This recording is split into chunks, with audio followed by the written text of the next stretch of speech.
الحمد لله يا رب العالمين الحمد لله رب العالمين السلام عليكم ورحمة الله وبركاته Abalwake Malik il est les jeunes donc sur le plateau sur le nouveau plateau belle bade ngaya donc bi nala sona inshallah pour que quoi au Canadien ko sobe les jeunes bien nala sona inshallah dati fo donc ami temani nga barawi na fa ba donc tu am nala sona inshallah ame fani berajele fo d'abord dien fam berajele ko nana et monu malame dien fam be ambu fo monu ma en vidéo fena nous ba partager donc ambolu fena fo donc munu fana be nu ba nga vidéo ba aimer c'est-à-dire amolu fana fo nga fo liba ta berajele ma kangre nyana munu me to kan de me poche yere ko nana donc e dogora ne bangina ambolu fana fo na la ka je inshallah masaba nya dam dalila ale muye be kuntigi ba yere donc ay fo lam na le de ye ka troka barkada aka hereke anye ani munu ba ndeme aka here chama ke uye parce que isomba nala yo son afana be kare aka eso donc ala kan somba wala ko son ala kra kan ko so sallallahu alaihi wasallam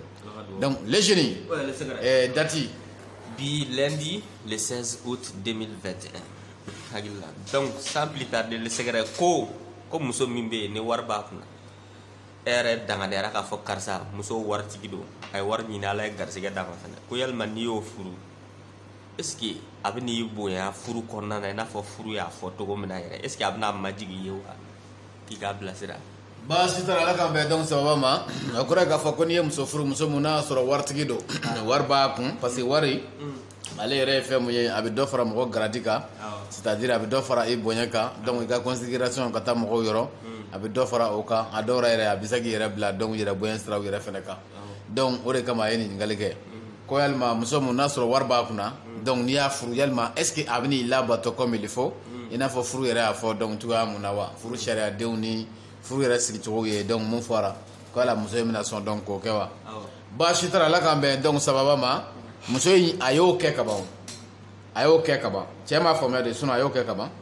parce que muna mo mun ba ka war to akun ina fa yere afo to na million chama to akun war chama ba to akun ka soro ka son era o ko ga fo ila boto kaba non mais le secret non ila boto ka son ila furla ka ka na folo na ka boyen na ka fembe to abolo ka son era o ila boto déjà o yere la bato ba yere de folo yi atigi yere ka son ira o de ka bokatema be ka folo parce que nya damna muna fierté mumba ala ani bonye mumba ka ko beto aka ka son era o de la bato ba yere folo munga bokatema be yere ka folo donc namanya ka fo ka son na era ay la bato yere ke folo ya fo mewa donc oye a jabi folo yi flana ka fo muna karsa furu warba kun ko ba to ka tem bonye o te adamaden sigi jogoyi ka fo muna karsa furu warta kun o de kama a be songa ne bonye walma fanande do ni ne afuru o de kama a be bonye parce que fanande do ne famayi walma ne considéré do katemaka donc ne afuru a be bonye o kama o tato ko o te muso furu kun ye bo o tato fene ko muso be donc e bonye muso wa warba tigiya fene tato ko na ne ka furu ko na ko abi doya nga furu sigilen be sew ne kan ne o sew jate na furu keton donc alle milliard chamba ba kuna abini bonye ina fo ira ba fe donc tuga muna donc furu sigilen be se mun ka ni ma keni o sewnye hal ni dorome ta ko hal ni fandan dele do abna a se fili kono c'est-à-dire abini doya quoi ima fo me ina fo ira ta imaginer fio ka fo ko akumuna songa mun ke era est-ce que ya fo me voilà donc o se ni mewnye ambo se ne fo donc ni warba tigi kun e be se ka furu kama ni warta kun fene abe se ka furu o se fene kama donc war ko garde ko de ya famia donc ka kuma la sunya muso bebe furu nga muso bete be ka furu tay voilà muso bebe furu muso bete be ka furu tay donc o koro de ka fo muso mun ni e be se ka o furu ni e ka furu tay o ye e de bo furu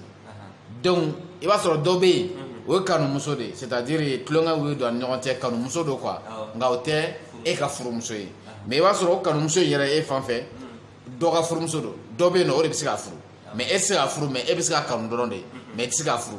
an b'a fɔ ka taa kanu kɛ dɛ mais e bɛ se ka kanu dɔrɔn mais e tɛ se ka furu mais dɔ bɛ yen o de bɛ se ka furu i n'a fɔ dɔ bɛ yen o bɛ siran hali ka kuma dɔ fɛ hali ka kuma a somɔgɔw fɛ mais dɔ de ka furuta ye o n'o nana dɔrɔn o de ka furuta ye o ye donc ka kuma lasurunya dɔrɔn an b'a fɔ n ko muso bɛɛ bɛ furu mɛ bɛɛ tɛ bɛɛ ka furuta ye muso ka wari caya kojugu t'a to k'a b'i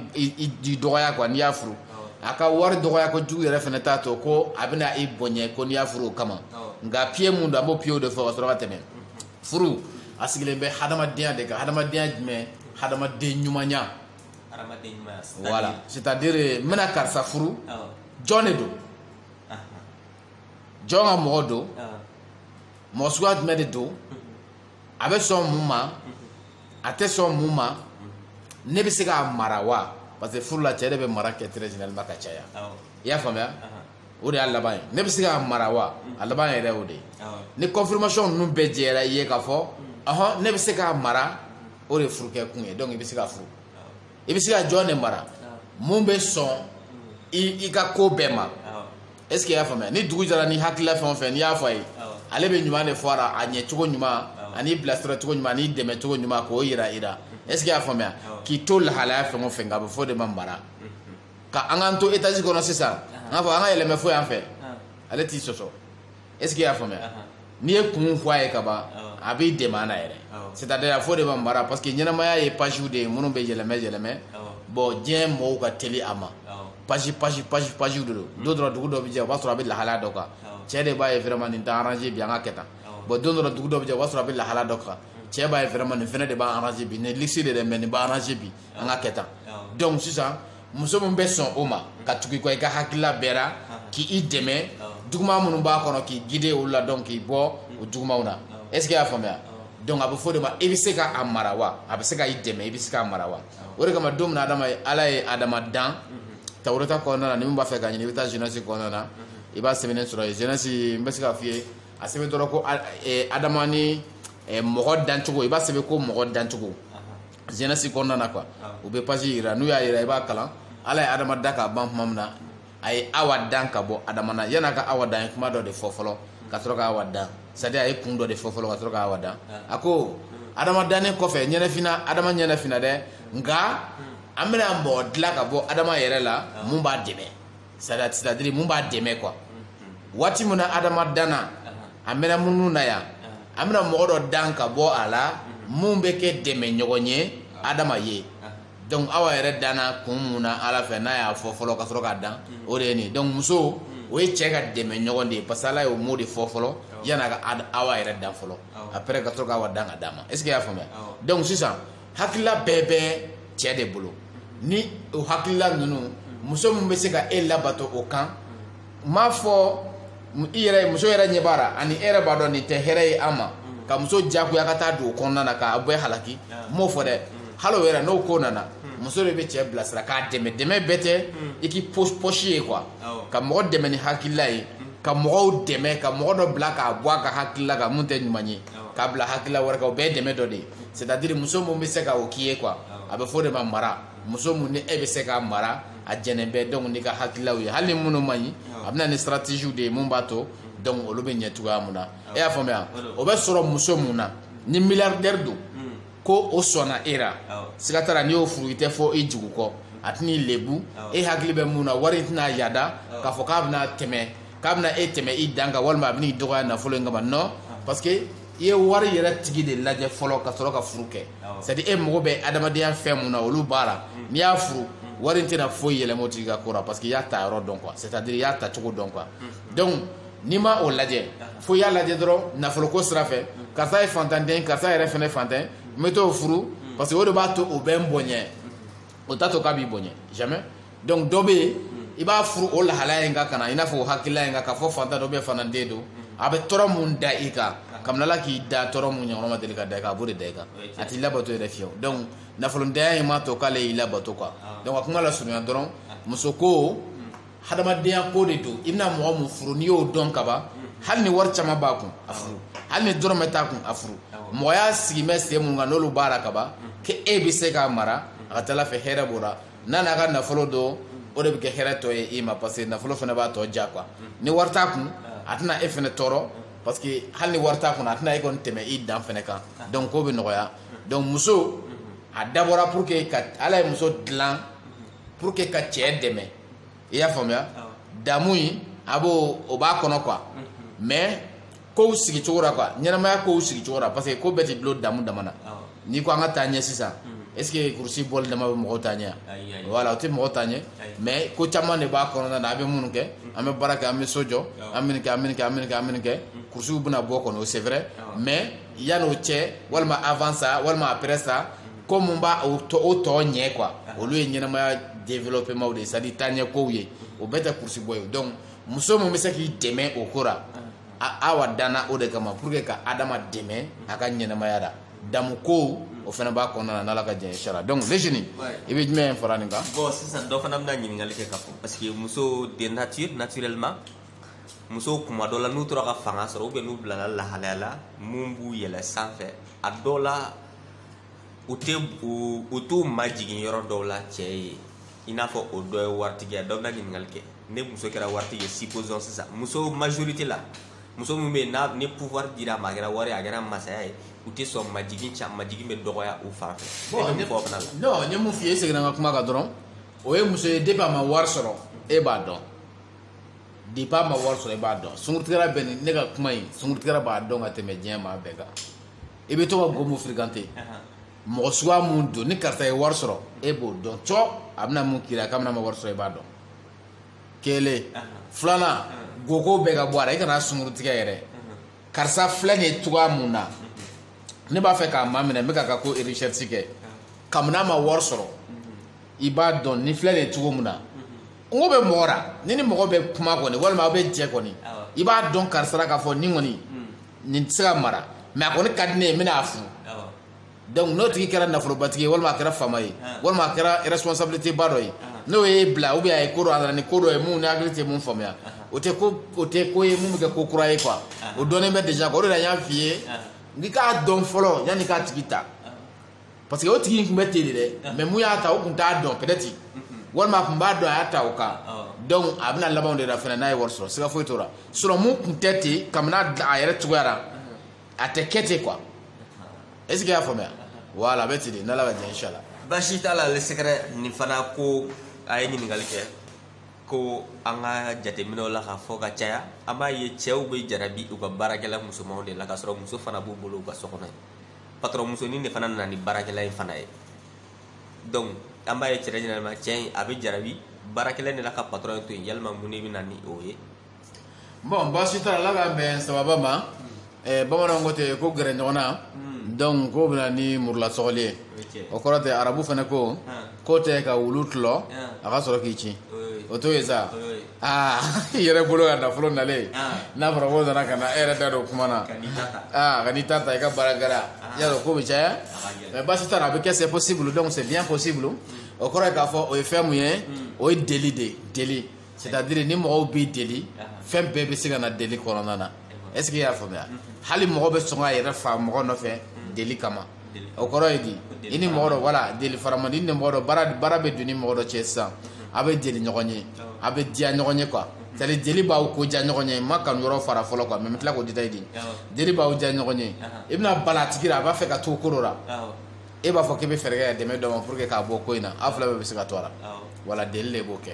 voilà donc deli o ye fɛn ye fɛn mun ni bi ko tɛ nin b'an ka jamanaw kɔnɔ surtout kɛrɛnkɛrɛnnenya la an ka nin duguba kɔnɔna ninnu na yan a ka caya kosɛbɛ donc yɔrɔ ba fila saba de bɛ yen a bɛ kɛ yɔrɔ min na jamana ninnu kɔnɔ très généralement ka caya yɔrɔ fɔlɔ o ye du kɔnɔnaw ye i b'a sɔrɔ patron bɛ jarabi baarakɛlaw la ka sababuya kɛ mun ye deli patron mana na baarakɛla ale bɛ patron ka baara bɛɛ kɛ hali patron ka si dilan baarakɛla de b'a labɛn patron ka bɛn baarakɛla de b'a ko patron ka dumuni baarakɛla de b'a dilan donc baro bɛ don baarakɛla ni patron cɛ c'est normal est ce que i y'a faamuya voilà donc sisan o ye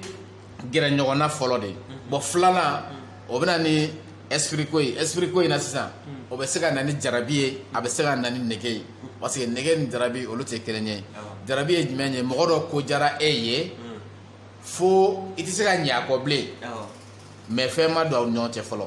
hali ni o bɛ e kɔnɔ mais o ma k'i kɔnɔ fɔlɔ walima fɛn ma don aw ni ɲɔgɔn cɛ fɔlɔ donc o jarabi sira ye gɛrɛ ɲɔgɔnna in bɛ se ka na n'o ye patron ni baarakɛla cɛ walima nege ye jumɛn ye baarakɛla in bɛ cogo min na sisan n t'a nɛnɛ wa a bɛ fɔ de ma nege bon o bɛna patron kɔnɔ cogoya jumɛn na baarakɛla in fɛ k'a fɔ ko patron de don ale ka patron muso cɛ de don ninnu ye faamaw ye ninnu ye responsable ye ni mɔgɔ tɛ ne na quoi c'est à dire a t'a yɛrɛ sutura ka bɔ patron kɛ ma quoi i y'a faamuya a bɛna patron bɛna sigilen sɔrɔ dumuni na tafew dayɛlɛlen don machine fɛnɛ bɔlen bɛ fɛnɛ donc patron b'a kɛ i n'a fɔ a m'a ye a dɔw la i b'a sɔrɔ a y'a ye fɛnɛ tuma dɔ la a bɛ fɛ k'i ko a bɛ tafe kelen dɔrɔn de siri a kɔ la ɲɛfɛla ninnu ni kɔfɛla ninnu yɔrɔ minnu ale yɛrɛ muso yɛrɛ ka jama yɔrɔ o très généralement ka caya o dɔw bɛɛ dalen bɛ kɛnɛ kan bon ale dun nana burutɔw ni sandusiw a mɛnna k'o dun donc a bɛ ka commencer ka biri bon a bɛ ka magaya fɛnɛ donc ale dun kɛnɛkɛnɛni don a tɛ kamalentigɛ a t'o ɲɛdɔn fɛnɛ donc kuma caman t'a fɛ donc a bɛna tɛmɛ patron na cogoya ka don ɲɛgɛn na ka bɔ donc a b'a a dan cogo naturel yɛrɛ fɛnɛ na naturel ye jumɛn ye i b'a sɔrɔ a sinw olu falen bɛ k'u kɛ o cogoya yɛrɛ i n'a fɔ u ma cɔngɔ fɔlɔ quoi c'est à dire a ma don furu kɔnɔ fɔlɔ quoi a caman bɛ ten parce que a bogotigi kɛnɛkɛnɛ de don donc ni patron y'a lajɛ patron bɛ kɛnɛkɛnɛya in yɛrɛ de yara balamɔya in patron b'a ye k'a fɔ vraiment nin bɛ balamɔya yɛrɛ da sisan maa si ma se nin ma fɔlɔ donc n'i ye nin nɛnɛ sisan a ko a bɛ sɔn ka timiya koyi donc a hakili bɛ to k'o fɔ a ye quoi o ye nege de c'est à dire patron baarakɛla yɛrɛ ka comportement ka o bɛ kɛ sababu ye ka nɛnɛni ka nege jigin patron cɛ kɔnɔ mais k'a sɔrɔ a ma kuma o ye koli siraw ye c'est à dire patron sigilen baarakɛla bɔtɔ k'a b'a ko fitidaw fɛ walima ni sɔgɔmadaw fɛ o siraw ye quoi donc sisan a baarakɛla ninnu dɔw bɛ yen fɛnɛ i b'a sɔrɔ u ka chambre ninnu fɛnɛ u man jan patron tɛmɛ sira la bon chambre ninnu t'a datugu parce que a b'olu kunkolo la déjà k'a fɔ n ka patron de don bon o mago tɛ n na donc olu t'u dacogo ɲɛ u fariw t'u t'a sutura quoi donc waati dɔ la i bɛ se k'a fɔ k'i bɛ tɛmɛ ka taa ci dɔ la i bɛ taa sɔrɔ baarakɛla in dalen bɛ dacogo dɔ la mun bɛ maa bɔ i hakili ka dɔɔni donc nɛnɛni a b'o jigin patron kɔnɔ wajibi hali n'a ma fɛn fɔ e y'a faamuya wa donc mɔgɔ mun bɛ yen n'a bɛ e ka dilan da a b'i ka dumuni dilan a b'i ka fɛn bɛɛ kɛ bon o tigi nɛnɛni jiginna e kɔnɔ don o don fɛnɛ a bɛ e ɲɛ kɔrɔ i bɛ mun kɛ voilà donc i bɛna ni fɛɛrɛ de stratégie dɔ de ye sa mun b'a to i bɛ se k'a nɛnɛ donc a ka ca Ala fɛ donc n'o dun tɛmɛna ka ban n'Ala ma fara k'a ko tɛ se ka dabila bilen donc ka kuma lasurunya dɔrɔn gɛrɛ ɲɔgɔnna ko jugu o de bɛ na ni deli ye deli in fɛnɛ o de bɛ na ni ka n bɛ karisa nɛnɛ walima ka jarabi a yɛrɛ siɲɛ kelen o fila dɔ la kelen o de b'a to o bɛ patron ninnu ye baarakɛlaw sɔrɔ du kɔnɔnaw na donc o ye yɔrɔ fɔlɔ de ye yɔrɔ filanan o y'an ka service daw ye service daw i n'a fɔ an ka administration yɔrɔ ninnu quoi an ka papier kow bɛ ɲɛnabɔ yɔrɔ min na kuma caman na i b'a sɔrɔ sisan patron caman bɛ yen i b'a sɔrɔ u ye secrétaire furu a ka ca patron caman ba bɛ yen mun ye secrétaire furu donc n ye mun f'i ye a bɛɛ y'o kelen de ye deli de b'a kɛ don o don sɔgɔmada fɛ nin bɛ e ɲɛ kɔrɔ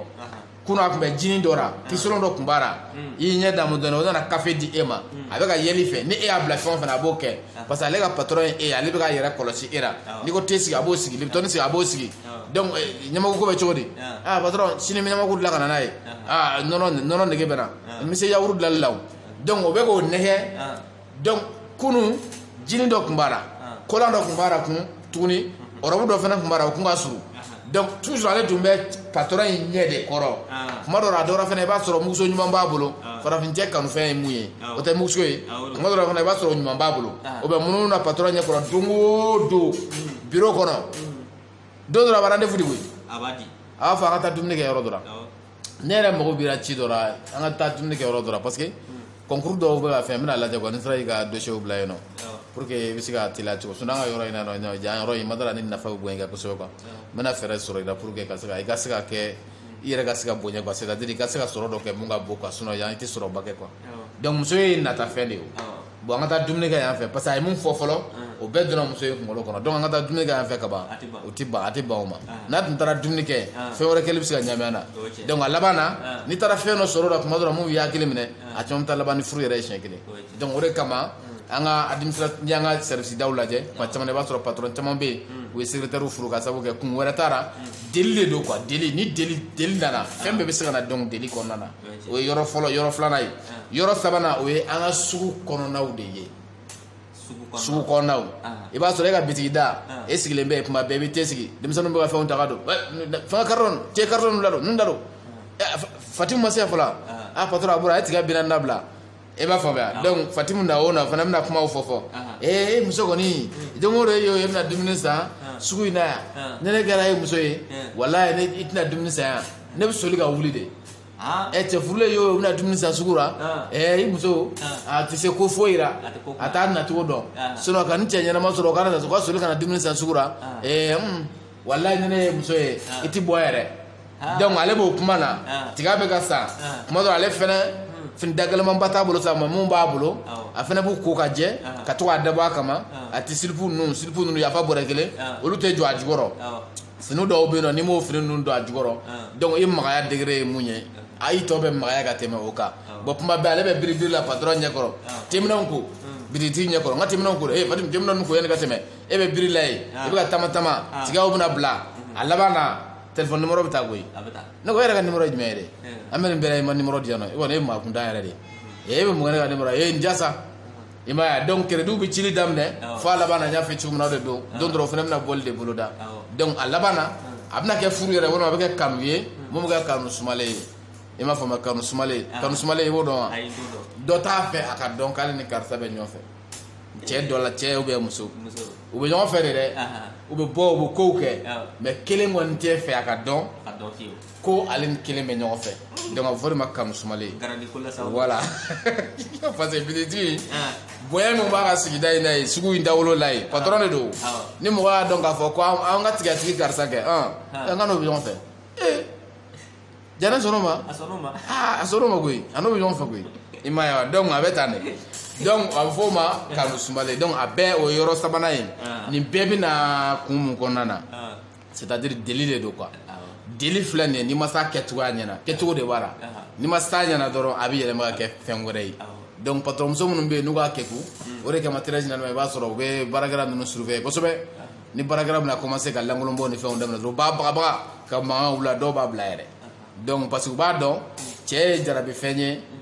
muso filɛli ka di cɛ ye quoi u b'a dɔn n'a ko tora ta dɔrɔn a ko bɛna laban ni ko dɔ ye bon minnu ka kɛ kun olu b'o dɔn bon minnu bɛ yen n'olu lalima olu kɔni sigi bɛ dɔrɔn lafiya in olu sigi bɛ lafiya dɔrɔn Fatimu na nin tagara ne ma fɔ e ka patron ka nin kɛ tan kini bɔra wa i ye finiw da wa i y'a kɛ tan wa i y'a dɔ tan bon don dɔ la dɔrɔn mɔgɔ bɛna sɔrɔ a tɛgɛ fila sogoloma kun tuguni a b'a kule patron muso yɛrɛ k'a kɛra cogo di k'a y'a ka baarakɛla n'a ka patron minɛ e b'u minɛ kɛ e kan ka fɛn o fɛn kɛ e sen b'o bɛɛ la baarakɛla y'a bɛɛ de kɛ sisan k'a tɔ to kelen ye bon bi nana sɔrɔ a bɛ k'o kɛ i b'i bolo fila sogoli kunna wajibi ye siga foyi t'o la donc le jeune jaabi de ye nin ye n'Ala sɔnna basi a la basi t'a la le sɛgɛrɛ hakili la wagatiw kɔni u bɛ ka koron sa donc i bɛ mun fɔ nin cɛ la an bɔra ni question laban min ye i bɛ mun morali jumɛn bila a kɛrɛfɛ musow ka négligence de don wa walima cɛ yɛrɛ ka mɔgɔlankolonya de don bon n tɛ mun bɛ bila a kɛrɛfɛ dɔrɔn cɛw ka mɔgɔlankolonya tɛ parce que cɛ ye fɛn mun ye cɛ bɛ filɛli kɛ ka taa musow fari ma surtout ka taa muso yɛrɛ ma très généralement o de kama ala ye musow wele ko filɛli dungew parce que jɔn de bɛ filɛli kɛ yarɔ ala kɔni tɛ mɔgɔ tugu la parce que ala de y'u da déjà donc cɛw de ka filɛli fɛn ye musow ye musow n'i bɛ furu kɔnɔna na fɛn dɔw bɛ yen olu ye i yɛrɛ ka kɛtaw de ye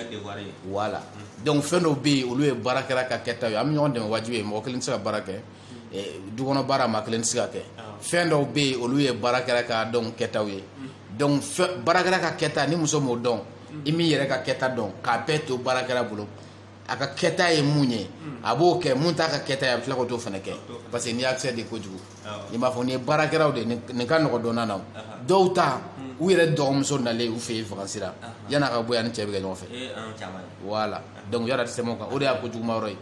bon fɛn o fɛn b'a se du kɔnɔna na nin dɔrɔn de don c'est à dire muso ka négligence k'a yɛrɛ ka devoir k'o to yen tuma bɛɛ mun b'a ale nagakɔrɔla la yen baarakɛla ou bien a dɔgɔmuso ou bien fɛn dɔ k'o pousser ka bila o ko in bɛɛ la deli bɛna don ani cɛ n'i ma farati i bɛ bala min na i b'a sɔrɔ a ye taa futa dɛ siga foyi t'o la donc i ka kɛtaw kɛ i k'a yɛrɛ ka kɛtaw to a bolo tuma bɛɛ i bɛ baara de bila ani ka cɛ pour que u kana surunya ɲɔgɔn na sinon n'o tɛ i sigilen tɛ ni min ye a dɔw la u bɛ se ka bɔ a kɔnɔna na an b'o de fɔ n'Ala sɔnna machallah donc les jeunes u bɛ jumɛn danni kan. ouais le secret hakili la kuma batin da kɔnɔ bi ka fara kan.